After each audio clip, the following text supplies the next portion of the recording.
Relax, the keyboard is off, the press box is closed, but the mic is just getting warmed up. Welcome to the Hockey Writers Inc. On this episode, Lance pulls some glove hand larceny with his first one, the next great Flyers player to sign from Ron Hextall's prospect pipeline. And just when you thought the puck got past you, Lance stacks the pads with his latest, an underrated and undersized Flyers prospect whose offensive skill did not go unnoticed. Ladies and gentlemen, welcome to the Hockey Writers Inc. And hey, it's the host with the most, the goalie of all goalies, the main man, Lance Green. How you doing, buddy? All right, how are you? Oh, I'm strapped in and ready to go. Good to hear. Yeah, man, for sure. Boy, I'll tell you what, we got a lot of great stuff to get into on this show. And first thing I want to say, though, right off the bat is, how about 6 weeks in a row, Bleacher Reports for Hockey Writers Inc.? Yeah, buddy. That is definitely, oh my gosh, man, that just blows me away, man. I'm sorry, but woo! Gives you the chills, doesn't it? Yeah. All right. Just wanted to say that, man, because I got to tell you, that's a huge thank you to Flyers Nitty Gritty. Huge thank you to Jamie Baskow and that whole crew over there, the salute, for that. And, man, I tell you, we couldn't do that without those guys. And just a huge thank you for that. So, for sure. Also, congratulations on the sponsorship. So, that's always good. You know, gotta be doing that, too. So, way to go. All right, here we go, man. The next great Flyers player to sign from Ron Hextall's Players Prospect Pipeline was posted on FlyersNittyGritty.com earlier this week. And I'm here to tell you, man, it's all about Noah Cates. And I'll tell you what, we got to give the big salute to Hexy for yet another young, fine prospect he's brought on in. Thank you. I mean, the list is rather lengthy of pipeline that Hextall set in wheels for us, for sure. And you point out in your article the list of players that is just that, very lengthy. What is it about Noah, though, that got you so stoked? Yeah, I think Noah, he's that hard-nosed, blue-collar type Flyers hockey player that we need and that we don't currently have. Yep. Yeah. He does the little stuff that nobody else wants to do. He goes in the boards, fights hard in the boards, gets those puck battles, parks himself in front of the net on the power play, redirecting pucks and screening the goalie. He's a great net front presence, even off of the power play. He was a point per game player last year, and it looks to be more so this year, even. So he's building on the play that he already had strong on last year. And that's good too, man, because that shows that he's progressing. Definitely. You know what I mean? And you like to see players progress as they get older and as they move up into the leagues and up into the ranks. You like to see them progress, you know what I mean? So that when they get that shot in the NHL or the camp or whatever, you know what I mean? So, but in your article, you do point out something that we both feel is something that the team needs more of, and that is the fact that Noah is over 6 feet tall. And we seem to be lacking in that area too. And I'll tell you what, I like that fact, and I like that you point that out in the article. You know what I mean? Why do you think we need some more of that? Yeah, I think we're lack that. Noah's 6'2" and about 190 pounds right now, so he could still potentially get a little heftier and more muscle on him before he gets signed and comes to the Flyers. But we definitely lack that. We lack that physicality and that willingness, like I've said previously, to go into those boards and fight and lay a big hit when it's needed. Exactly. And just that whole Flyers hockey that this team was built on for so many years. Exactly. But that's the game that he plays. Yeah. You know what I mean? And that's why I'm like, yeah, okay, I like it. And he's got size and he's got speed and he has that Flyers player mentality where he is that blue chipper, You know what I mean? Where he's gonna be there every night. You know, and yeah, it would be nice to see him get into the weight room and get a little bit more weight on him and get a little bit more thickness. I think that'll help for sure, definitely going forward. I'll tell you what, with camp coming up here real soon, do you feel that Noah's going to get a hard look? I think if he comes, obviously, yeah, he'll definitely get a hard look, and they're going to want to see if they're going to sign him or not. This wasn't Chuck's and AV's pick here; it was Hextall's.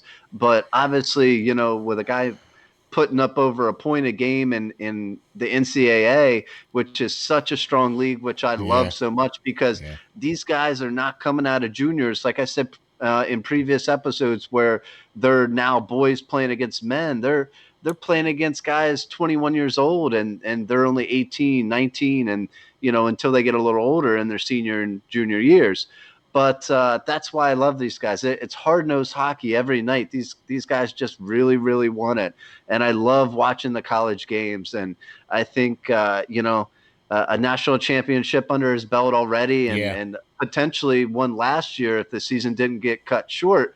This kid's ready to be signed, and I think would make a good phantom for next year. But it kind of looks to me like he's going to finish out this season up there in Minnesota Duluth, and potentially maybe be on the Phantoms roster next year. Okay. That wouldn't necessarily. That's not necessarily a bad thing per se. You know what I mean? Because that does give him some more of that experience where he maybe gets to develop a little bit more, and maybe we get to see that next step where he gets to have more of that 200-foot game responsibility, and he adds that to his game too, and I think that might be one of the reasons why he might not necessarily. You know what I mean? But I'll tell you what, though, I do like that in your piece it comes across that Noah does have some leadership. You know what I mean? Qualities to him. And why do you think that is? Well, obviously, Minnesota Duluth thought so too. When this year the team might have voted or the coach may have presented him with it, but he is the captain of the team now. He plays on it with his older brother, and those two are just phenomenal together. And his brother even made it, I think, to camp last year on an invite and could potentially come back next year as well. But Noah definitely is the leader of this team. You can see it if you watch a game of theirs on the ice. He's a leader on the ice. He's speaking up on the bench, and with a guy like that, you got to think that he's doing it in the locker room too. So Yeah. I think he's been there for a couple of years now, and he's more comfortable with that role for Yeah, sure. it's kind of funny how when you see guys even in the younger leagues and even in the junior leagues, you see the leadership come to the fore. You see guys that do step up and do become those types of leaders in the junior leagues, and those are the guys that become captains and alternate captains, especially in the NHL and things of that nature. So we like seeing that, and that's one of the reasons why I really like to appreciate the fact that you pointed that out in your article, and that's why I wanted to touch on that because not only is it good to have somebody who's got size, and not only is it good to have somebody who, is able to make those kind of plays and be in those kind of areas and do those kinds of things, but that he also has the leadership capabilities, that Mhm. he speaks the game, he walks the walk, you know. Uh, Yeah, I to be honest, like I've trying to put a person or a player that he reminds me of from Flyers of old, and I would say kind of a Keith Primo a little bit. okay. He's a little bit of a leader, in that Yeah. sense, and he plays that same kind of game. He's not one to really drop the gloves a whole lot, but he does all the little stuff. He's not going to be 100-point player or anything Yeah. like Well, that, Keith Primo but in wasn't the either. NHL, and he wasn't either, I right? mean, Keith Primo was a So, third or fourth liner. I mean, at right, best. right, but see, he led the team still, and that's why he had the uh, the letter on his chest for sure. And I think that's what this guy could develop to be. Yeah. Maybe not in the same exact sense, but I see a lot of Keith in Noah for I like sure. the comparison though too because it's something that it looks like Noah is kind of growing into that type of player. You know what I Yeah, mean? yeah, And even though Keith Primo was a little bit bigger and a little bit thicker, sure. I still I do yeah I can agree with you on that. I do see a little bit of that Keith Primo game in there where not afraid to get in the dirty areas and it's okay if he plays the third and fourth line. He's Yeah. not there for the glory. He's there for the wins. Yeah, and that's what Noah's coach really touches on a lot in past interviews and stuff. When he's talking about Noah, it doesn't matter. Noah generally plays wing, but throughout his collegiate career, at times he's played center and stepped right in, didn't argue, fuss, or anything about Yeah, it. Just lined up in the face up dot and did did his job, what that's he the way was to do asked it. to do, and that's what impresses me about him too. Yeah, I have to. Yeah, can't argue with that. I mean, when you get a player that does exactly what the coach asks, I mean, it's like with Right. Giroux. When every coach that's come in the last couple of years has asked him to move either from the wing to the center or from the center to the wing. So, Mhm. and he's done it without any. You know what I mean? So, okay. Yeah. All right. Well, what would it take to get him to stay with the big club? I mean, is it even a possibility with the expanded rosters and such? I mean, what do you think? With the expanded rosters, possibly. I think he does stay in college this year, like I said. But if you threw $925,000 a year at him for 3 years, who knows what could happen. Uh, but an entry level contract is going to be definitely Yeah, nice. yeah, But I think they're okay with Wade Allison and stuff that is finished with his collegiate career for at least this next or upcoming season, and then see where Noah is at the end of this season. yeah. It seems like that's kind of what the approach that they're kind of doing here with Noah. You know, the only thing I could think of would be if he had a phenomenal camp, and we don't even know what camp is going to look like, and we don't even know if there's going to be even any preseason games. Because, see, that would be a perfect opportunity for him to display his wares, would be during preseason games and make it difficult for AV to go, yeah, man, I don't know if I can send this guy down. You know what I mean? Yeah, this crazy off season though, like you just referenced, I truly don't think he even comes to camp this year just because he's already going in the NCAA, and I don't know if the Flyers would want to pull him away from that team with the fact that they have title hopes and everything like that. I think he's getting a definitely a good games night in and night out against some tough teams, along the way. So I think he's progressing, and I think they'll be comfortable with him there. But sure, I would love to see this kid in camp, and he is one of my favorite prospects. Definitely that isn't signed, but even with those guys that already is signed, I can't wait to see this guy in orange and black one day soon. Yeah, I mean, look, I feel that Noah can be, a member of the. I'm with you on that for sure. It's just, when do we think that's going to be? You know what I mean? And it seems like that might be a little bit longer off now, I think, than what we originally thought. You know what I mean? Yeah, I think if it was a regular season and you had a regular preseason and camps and all that, it might be a different story. But sadly, I think it is what it is at this point, with them hurrying to get the season started and all. So Yeah, I'm gonna have to agree with you on that. I'll tell you what, though. Speaking about getting the season started, and whew, we don't have to wait any longer about one thing, though, that we've mentioned multiple times. And the Flyers did sign Phil Myers to a contract that is equal to $2.55 million for an AAV for the next 3 years. And Yeah, yeah, a breath of fresh air for sure. Uh, an absolute amazing signing by Chuck. Kudos to Chuck on this Yeah, one. man. A potential first line pairing defenseman for next season to play with Right hand Provorov shot. now that Niskanen's gone for under $3 million. Kudos, great signing, Team friendly team friendly deal. deal Three for sure. years. For sure. As I said in previous shows, I think this is just Chuck's way of going about business. I think that he is willing to wait. He has shown us with Konechny's deal. He showed us with Provorov, Provorov's yeah. deal. He's willing to wait to get the player signed to what he's comfortable with signing them for. He doesn't feel rushed. He doesn't feel pressured, and kudos to him for that. This was an absolute perfect signing Yeah. compared to like my previous article I put out about Felipe Myers and his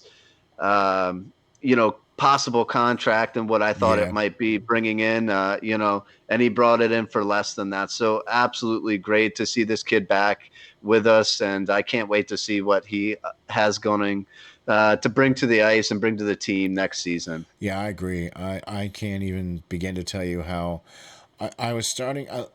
Once we started talking about it a little bit more, and then you pointed out the fact that what Fletcher had did with TK and what he did with Provorov in their deals, and every other deal that he's done since then, he's been able to just kind of, okay, whenever you guys get in touch with me, we'll sit down and we'll talk. And whenever y'all work it out, it's cool.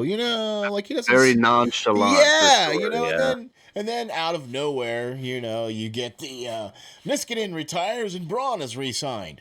And then out of Yeah. nowhere, Philip Myers resigns for 3 years. Hey, oh well, so I'm with you on that, and I really feel that this was definitely a relief that we were able to get this guy on the team because this was the coveted right hand shot that where everybody's talking about that we need, and I'm. It's going to be interesting to see how he it plays with Provy because he's going to be stepping into a role that is going to require him to have a lot more ice time, and he's going to have to be in much better shape. You know what I mean? And so he might not be able to. He might not be that first pair right off. What do you think? I hope so. I hope he is, and I hope he's been working Yeah, to get better in the off season and get a little stronger, get a little bit yeah, more meat on his bones, and um, he's got a big frame and he's just got yeah. to fill it out a little bit. He's still young, but this kid I do like. I even like him better, and I like Sanheim. I think that right hand shot, like we've been mentioning for a while, is rather needed on this team, and he's going to need to step up, and I hope he can. I agree. He's got the size that we both covet. You know what I mean? He's a big boy. So And he can skate. and He's mobile for that size, and and he that's can that's skate rare. exactly. And he's a defenseman that.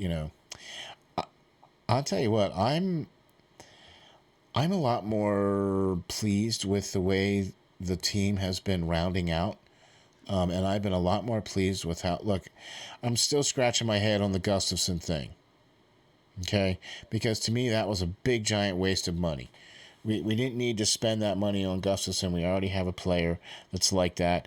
And it doesn't matter if we're not going to protect Gustafson. He's going or Gostisbehere. He's going to go anyway, probably in a trade or something. Fingers crossed. Fingers Yeah, right. Because we're he and a few other shows that we did, like Off the Wall Hockey, we talked about maybe Florida potentially picking up Ghost or even JVR because they're in such dire need of a top four defenseman and they're in such dire need of a, um, you know, top winger too, like JVR. So, yeah, fingers crossed. So, we can only hope and wish. And I think what's going to happen here is once we get full announcement of when camps are coming and we get a full hard this is when season's gonna start. I mean, like I know they're saying January 13th, but that's like the quote unquote tentative date, right? And we still don't know when camp is gonna start and all that stuff. I think once we start getting that date, I think we're gonna start seeing a lot more dominoes fall. Yeah, I think we should sooner rather than later for sure. Players are already making their way back from other Have countries, from been different parts of this country, to get back to their houses or wherever they wherever. stay Yeah. around their teams, and that's always a good sign that at least guys are coming back and getting in their own practice facilities again, and you know let's just hope that it's sooner rather than later. I think everybody at this point needs a little hockey to get their mind off everything else going on in the world. So, I will second that all the way. And one thing I can tell you, though, is this. I definitely agree with you that the college hockey has definitely been an increased point of focus this year because of the lack of hockey.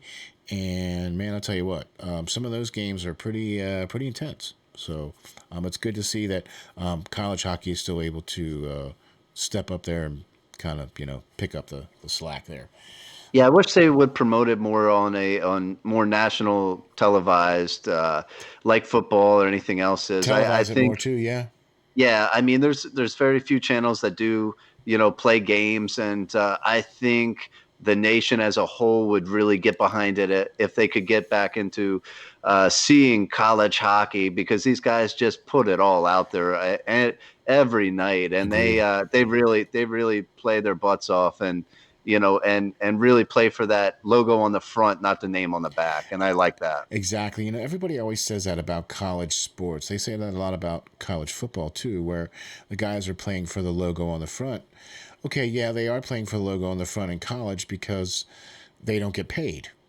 Right. Okay, so that's the big difference, and I think a lot of that's starting to change now too. So, but I really do agree. I think college hockey should have more of a presence in the United States and should be more of a televised kind of a thing. And I think as hockey continues to grow, you're going to see more and more of the college game because over the last say 2 3 years, they've put the World Junior Championships on, Hmm. or the last 2 or 3 times they've had those, they've put them on and displayed them on USA and NHL Network and some other the channels. So I'm all for watching them young guys, man, for sure. So all right. Stacking the pads on this one, Lance. We get into the next great article here that was posted on FlyersNittyGritty.com, and that's all about an underrated and an undersized Flyers prospect whose offensive skills did not necessarily go unnoticed, did they? No, they didn't. Nope. And Lance, give it to me, my man. What is it about Connor McLennan? Come on now, give it to me straight. Yeah, I think his offense abilities are what got him drafted, guys. Obviously not his size, at just what 5'8", I think. But both me and you are big proponents on size. But I sat back and I took a second glance at this kid, and Me too. after all is said and done, and there's some good qualities here, guys. He's got a great quick release, a Yeah. hard wrister, Yep. and his offense abilities are off the chart. Yeah. He wears his heart on his sleeve, and he just goes out there and plays hard every single game. It's great that the replays and the highlights that you had on your article, and that forced me to do exactly what you talked about doing, was giving this guy a second look, because I looked at him and I was like, yeah, this guy is so small, are you kidding me, whatever. And then I was like, wow, oh wow, look how he scored, oh hey look, oh wait, hold on, oh okay, this guy got some skills to pay the bills. Right. And I'll tell you what, there's been a lot of players that you point out in your article that but so we pretty much talked about at length that, the draft show that we did about, what's the deal with the Flyers players or the Flyers drafting, such diminutive players, shall we say? Mm-hmm. That sounds familiar. Yeah, I think we've run around this ring once or twice, maybe. Yeah. Yeah. But what's so different about Connor? I really think, the Flyers management that is present wasn't there. But I think if you look around the league, as I stated in my article, there's tons of guys like Theo Fleury, St. Louis, Ted Lindsay over the years, and Henry Richard. All these guys were great players and Yeah, in the Hall Martin of St. Fame and Louis, won. Mark Right, Recchi. yeah, all these guys hoisted Stanley Cups many, many a times and all this stuff. So there is a place for these guys. Yes, they're few and far between that do make it, but I think the past in I think the 16 draft, the Flyers went out and passed up on the chance to get Alex Dembracat, that is now with the Blackhawks. Because he was a diminutive player, smaller guy. And we drafted Pascal Labarge instead. And, I think that was probably a mistake. And obviously, Okay. you can armchair quarterback it later on. But, sitting back, this Alex kid has had a 40-goal year already in the NHL. And, he's, I think, like something 5'6" or five Yeah, seven and yeah, just a phenomenal player. So there's plenty others, as I mentioned in the article as well, who are current NHL players and are successful in the NHL today. So I think that the perfect time was to go out and get this player in Connor in the 6th round. This is where I would like to see the Flyers take a chance or take a stab, not in the 1st or 2nd yeah. round like No, they did with yeah. the defenseman this year, and he's not having a great year. But in a 5th or 6th round, I'm okay with the Flyers taking a shot at Yeah, a smaller guy or a guy that others may not be so high on, but they are, yeah. and if this guy turns out to be a dud later on, okay, so be it. He was a Six 6th round rounder. pick. Yeah. But what if this guy turns out to be something? How many people knew the Flyers 5th round draft pick before this season, Elliot Desjardins? So Yeah. The now destroyer. this now the destroyer, yeah. Now this kid's tearing it up. So I'm willing to give this kid a little bit of a shot, and being a 6th round pick as well, there's no need to rush this kid along. He can sit and develop and hopefully, put some size on and stuff like that. And maybe, get his shot one day. Do I think it's going to be tomorrow? No. But, he could develop to be Yeah, a pretty decent player. yeah. I mean, the only way I think he's even going to get a sniff is if he just keeps potting goals. I mean, look, Danny Briere was what, a fourth, 5th round pick, Yeah. something like Something like that. that. Yeah, I think something like that. And man, what did he turn out to be? Right. Right. Okay. So, and all that guy did was just score goals and then just shine in the playoffs. So, Yeah. okay, I'll take a couple of Danny Brieres all day long, but Right. we both have that, okay, 5'8". Okay. Anyway, so look, you touched on it so poignantly in your article that we have a myriad of small size players on the team. Yeah. I just feel like I keep beating the same, Yeah. but what makes Connor so different? I mean, what is it about Connor that is gonna make AV look up from his clipboard and go, oh, let me see Sure. let me see you run that again, sir. Can you run that again? Sure. Connor, his drive is always going. His motor's 1,000 miles an hour. He's tough. He's strong. He's determined.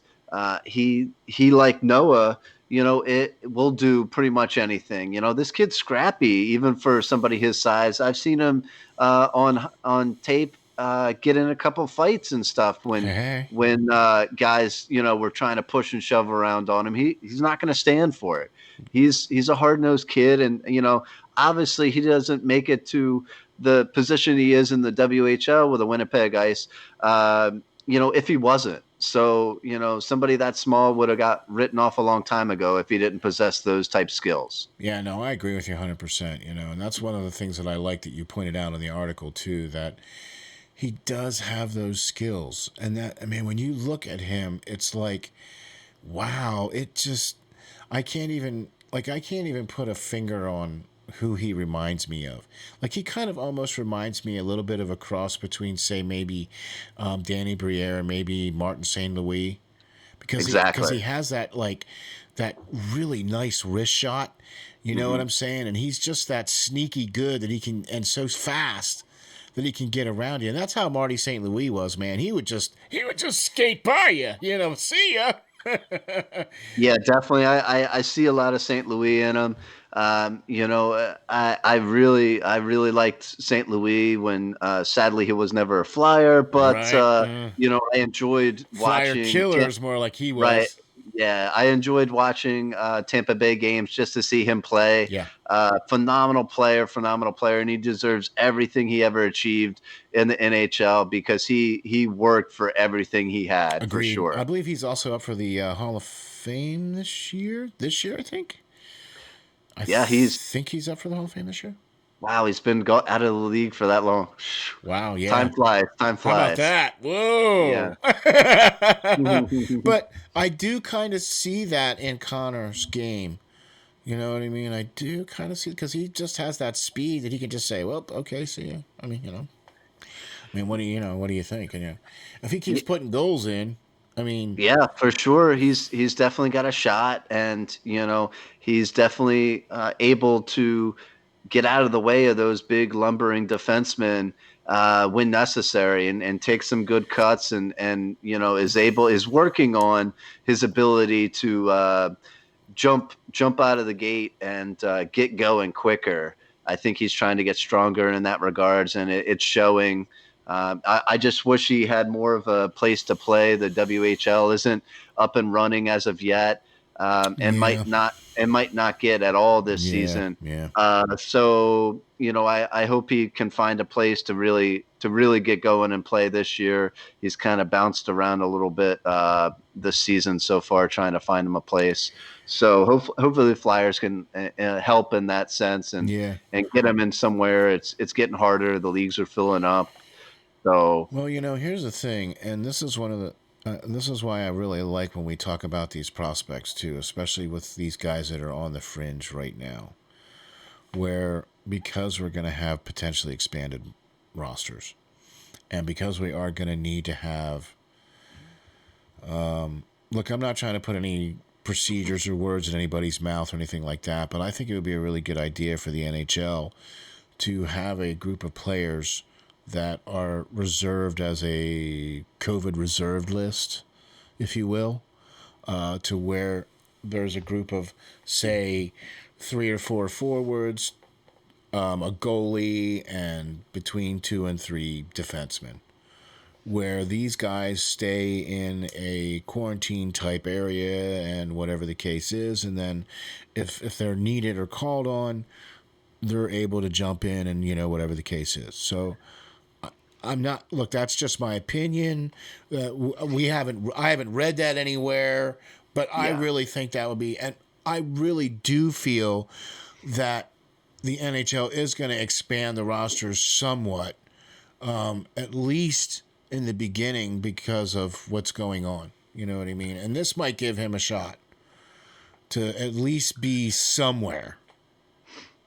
You know what I yeah. I mean? don't I don't know. We shall see. I think definitely those black aces that were in the playoff bubble with the Flyers. I think they'll generally run something pretty similar once they get the season started. Definitely, probably an expanded roster just in case some players, do pop up positive with COVID. Yeah. The NHL did a pretty good job in the bubbles, but I don't know what sense they're going to be playing in when and or if play does resume. So hopefully some more guys, definitely a Morgan Frost, and maybe a Isaac Ratcliffe or a Igor Zumala will be on that list for sure. Yeah.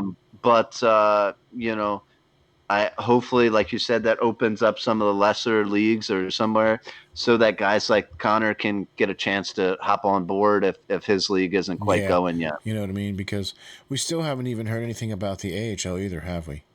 Not that I know of, or that I've heard of, or They're kind of dragging their feet. Yeah. okay, they don't run along the same lines as the NHL, do they? They're not represented by the NHLPA either, are they? I don't think so. I think they try to follow along with what the NHL does, but at the same time, they don't work with the same Right. budget as the NHL does to be able to protect the players like the NHL and Yeah, the that's true. NFL and the NBA, Yeah, okay. MLB have been able to. So that I think will limit them for sure as well. Yeah, I mean, man, look, I'm just really glad that we're even talking about potentially coming back to playing hockey. Okay, that's all. I'm just really grateful that we are potentially looking at having a season. Okay, so kudos to the NHL. I'm really grateful also too for the fact that the players and the owners were able to see past the financial issues to realize that if there's no players, then there's no games, then there's no nothing. So, gosh, I guess we're not going to have to worry about taking money away from the players. So that's a win for the players. What do you think? Yeah, I think at this point, the world as a whole needs this to happen more so than, the players needing an extra $1 million or $500,000 in their pocket. I think everybody just needs some sense of, normalcy to come back into play and just something to get their mind off of everything else that is going on in the world right now. So, Exactly. And look, we're not trying to ignore what's going on, because you can't. no. But we're trying to give you that outlet of where we can focus on what's going on with the Philadelphia Flyers. And Lance, I'll tell you what, man, you write some great articles, and you keep it coming, dude. And I really appreciate that fact. You know what I mean? And it's not just the fact that we get a chance to do a show about these articles, but the articles that you do release gives everybody an opportunity to read. And just that little bit of that little time of escape, that little time away, that little bit of hockey time. You know what I mean? Okay, I'm getting a little nostalgic here, so because I Yeah, I mean, I think that's kind of why I enjoy diving in and writing them right now, just to escape whatever is going on at work or going on at outside of work and family and whatever else is going on in the world right now. I can just focus for at least a little bit to produce an article for you guys to read, and oh, we're so I'm just thankful. I'm I'm just thankful that you guys will tune in to this show or look it up on the website and take your time out of your day to read. Yeah. So I appreciate you Yeah, for guys. sure. We really appreciate you guys for sure. We really love having you guys watch the show. That's why we love doing this show. We've got some great stuff coming in the future. This is going to eventually be a live show where we're going to try to do it on a live show basis where we're on for 2 hours. I mean, I don't know if you can stand looking at me for 2 hours, so I'll try to be as fixed up as I can be. But Mhm. no, we really appreciate you guys watching the show. Please hit the like and subscribe. Let us know what you think, man, because if it wouldn't be for you guys, we wouldn't be doing this. And with the amount of folks that have been watching the show, we can tell that you guys like it. So we like to keep doing it. So, and man, I'll tell you what, with Lance and his great articles from Flyers Nitty Gritty, I mean, how can you go wrong with that, right, Lance? I mean, come on. Of course, of course. I mean, we got the goalie, we got the writer extraordinaire, we got all the great articles that you do, man. I'll tell you what. Thank you very much. This has been an awesome show. We got right through those two great articles, man, right? Yeah. Preview for the next one coming out soon, or we have to wait and hold on? What you mean? What I'm working on currently? Yeah. I got a few scratched ideas down on a piece of paper. Okay. I'm not really nailed down anything Uh-huh. yet, but I do have some good ideas, and I am going to start to write some new ones tomorrow when I get some free time. Oh, So yeah. hopefully I'll have one out either Monday or Tuesday if There you I'm go. lucky. So, Hey, look, it doesn't matter when. It just it's a matter of getting them out there.